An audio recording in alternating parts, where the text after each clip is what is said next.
പതിവ് പോലെ മജീദും സുഹറയും പാത്തുമ്മയും അവളുടെ ആടും സുൽത്താന്റെ ബേപ്പൂരിലെ വൈലാലിൽ വീട്ടിൽ വന്നെത്തി.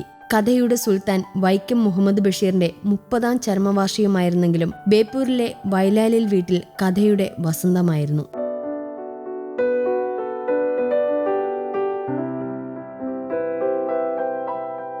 തങ്ങളെ സൃഷ്ടിച്ച സുൽത്താന്റെ വീട്ടിലേക്ക് മജീദും സുഹറയും പാത്തുമ്മയും അവളുടെ ആടും എട്ടുകാലി മമ്മൂഞ്ഞും ഉണ്ടക്കണ്ണൻ പോക്കറും ആനവാരി രാമൻ നായരും പൊൻകുരിശു തോമയുമെല്ലാം കൈപിടിച്ചെത്തി. പല വേഷങ്ങളിൽ, പല രൂപങ്ങളിൽ.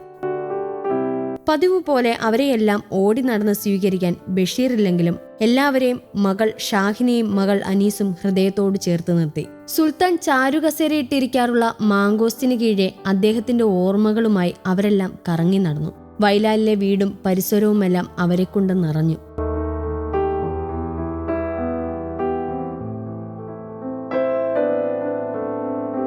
ബഷീറിന്റെ എഴുത്തുമുറിയായിരുന്നു എത്തിയ അതിഥികൾക്കും കുട്ടികൾക്കുമെല്ലാം അത്ഭുത ലോകം. അദ്ദേഹത്തിന്റെ പുസ്തകങ്ങളും പേനയും കസേരയും ഗ്രാമഫോണുമെല്ലാം അവർ തൊട്ടറിഞ്ഞു. ബഷീറിന്റെ വേർപാടിന്റെ 30ാം വർഷമായിരുന്നു ഇന്നലെ. 100 കണക്കിന് ആളുകളാണ് വൈലാലിലേക്ക് ഇന്നലെ ഒഴുകിയെത്തിയത്. ജീവിതവും സാഹിത്യവും തമ്മിലുള്ള അകലം ഇല്ലാതാക്കിയ എഴുത്തുകാരനാണ് ബഷീറെന്ന് ചടങ്ങിൽ അനുസ്മരണ പ്രഭാഷണം നടത്തിയ MP അബ്ദുസമദ് സമദാനി പറഞ്ഞു. ജീവിതത്തിന്റെ ആവിഷ്കാരമാണ് സാഹിത്യമെങ്കിലും രണ്ടും തമ്മിൽ അകലമുണ്ട്. ബഷീർ ആ അകലം ഏറ്റവും കുറച്ചുകൊണ്ടുവന്നു. ജീവിതവും സാഹിത്യവും തമ്മിലുള്ള അകലം ഇല്ലാതാക്കി. വാക്കുകൾക്ക് മൗനത്തിന്റെ ശക്തിയുണ്ടെന്നും മൗനത്തിന് വാക്കുകളുടെ ശക്തിയുണ്ടെന്നും അദ്ദേഹം പഠിപ്പിച്ചു.